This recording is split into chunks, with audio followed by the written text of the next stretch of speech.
Bogata berba počinje sa prvim korakom, kvalitetnim zemljištem. Da biste to postigli, ne treba vam mnogo novca niti vremena. Zemljište je mješavina zraka, vode, mineralnih čestica i mrtvih organskih tvari, pa od ove strukture ovisi što ćete dobiti za rezultat. Biljkama je tlo osnova života, a o njegovoj kvaliteti ovisi uspješnost uzgoja, kvaliteta plodova i sam životni vijek biljaka. Prije nego krenete u akciju poboljšavanja kvalitete zemljišta, potrebno je da se prvo sa njim upoznate, šta mu nedostaje, a čega ima previše. Često smo vam savjetovali da odradite stručnu analizu tla i nju možete obaviti u suradnji sa nekim poljoprivrednim stručnim službama i nadležnim laboratorijima. Postupak je vrlo jednostavan, uzme se određena količina zemlje sa više mjesta na parceli koju koristite, te se izmiješa, odvoji se 1 kg te zemlje i pošalje na analizu. Dobijete pismenu analizu u kojoj piše koliko čega imate u tlu, čega nedostaje, čega možda ima viška i prema tome možete da popravite strukturu vašeg zemljišta. Ali ono o čemu mi danas govorimo jeste to da u nekoliko jednostavnih koraka to možete odraditi i kod kuće.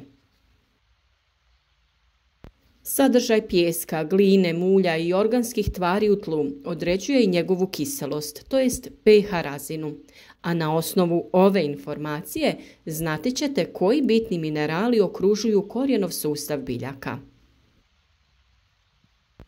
Za razliku od tih analiza koje obavljaju stručna lica, postoji brzo, jednostavno i jeftino testiranje tla.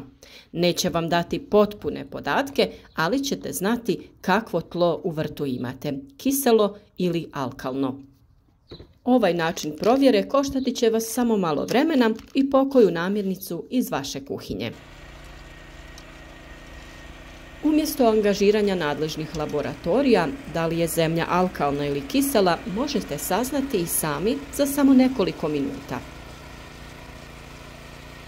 Dakle, ako imate komad obradive površine, prije nego što se uputite u avanturu sijanja i sadnje, ali preporučljivo je to i odraditi na početku svake sezone uzgoja.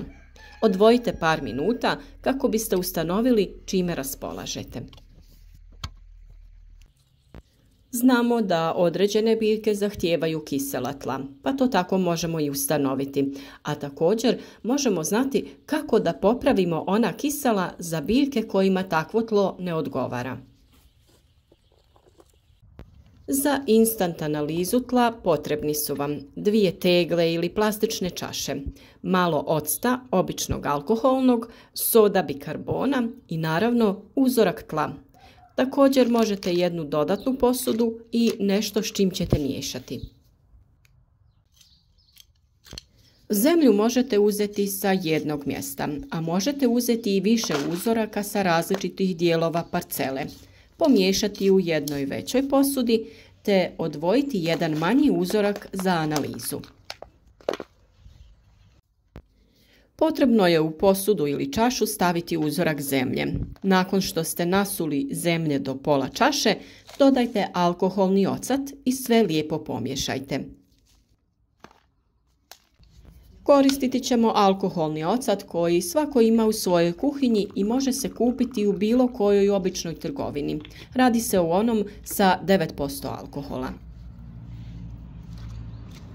Na zemlju dodajemo jednaku količinu alkoholnog octa te dobro pomiješamo. Ako se ova smjesa pjeni, znači da zemljište ima visok alkalni sadržaj i pH zemljišta je iznad 7 do 8. Kao što vidite, mi smo dobili blagu reakciju pjenjanja, tako da smatram da je naše zemljište negdje na granici alkalnog. Nešto kasnije u videu ćemo, nakon još jednog načina analize, reći kako popraviti stanje vašeg zemljišta ukoliko u ovom testu nije došlo do reakcije, to jest nije se stvorila pjena. U slučaju da u ovom testu nije došlo do reakcije, postoji drugi način testiranja kojim možete utvrditi da li je vaše zemljište kiselo. Za ovaj test potrebna vam je još jedna ovakva čaša, te još jedna dodatna u kojoj ćete izmiješati vodu i zemlju, te je potrebna soda bikarbona koju ćemo dodati u jednakom omjeru.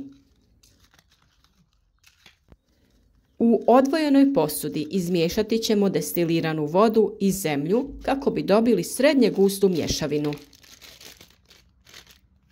Ova mješavina ne smije biti previše gusta ni previše rijetka, zato što u nju dodajemo sodu bikarbonu.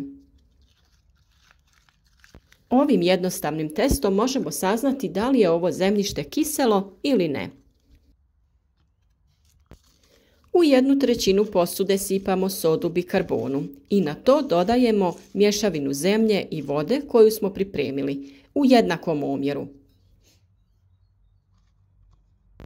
Kao i kod prvog eksperimenta, tako i u ovom slučaju. Doći će do pjenjenja ove mješavine ukoliko je zemlja kisela. Sve lagano promješajte i čekajte reakciju. Kod našeg zemljišta izostala je reakcija, to jest nije došlo do pjenjenja, što znači da ovo zemljište nije kiselo. Kao što smo vidjeli u prvom testu, ovo zemljište je alkalno.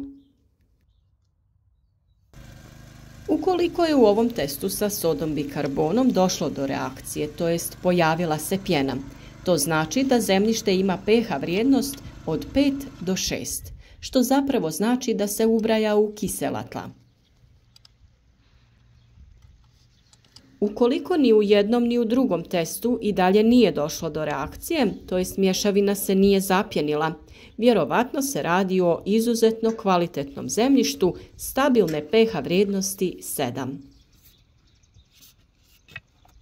Kada smo odradili testiranje našeg zemljišta, sada ćemo pričati o tome kako promijeniti pH vašeg zemljišta. Ukoliko ste ovim testom utvrdili da je vaše zemljište kiselo, tada trebate uzgajati samo biljke koje uspijevaju na ovakvom tlu ili poduzeti korake kako bi se ovo promijenilo.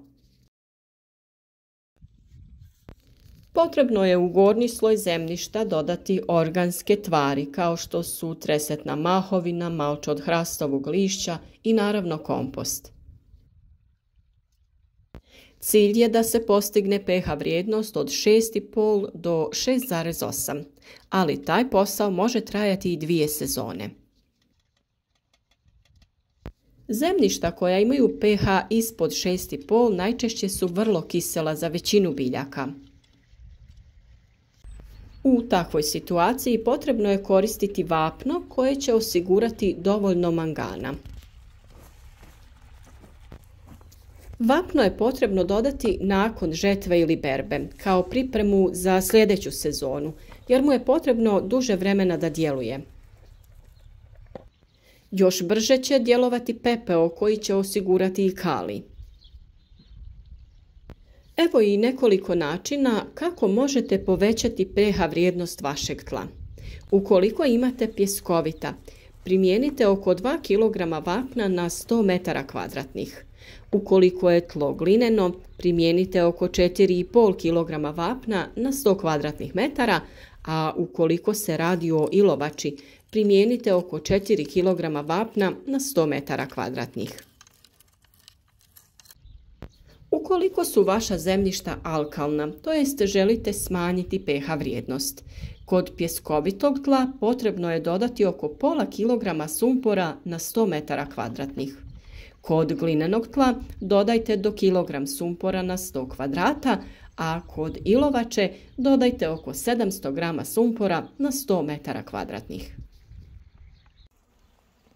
Kiselost zemljišta je izuzetno velik problem, ne samo za uzgoj biljaka, jer u kiseloj sredini dolazi do redukcije nitrata i nitrita, pa biljke teže iskorištavaju dušik koji pak štetno djeluje za zdravlje čovjeka.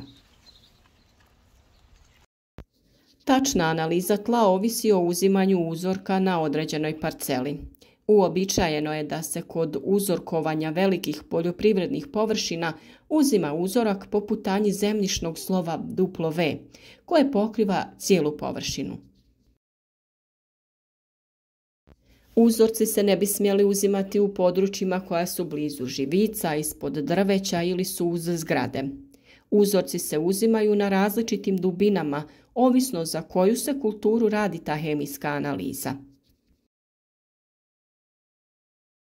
Za ratarske biljke dubina uzimanja uzorka je 30 cm, a za višegodišnje kulture od 30 pa čak do 60 cm dubine.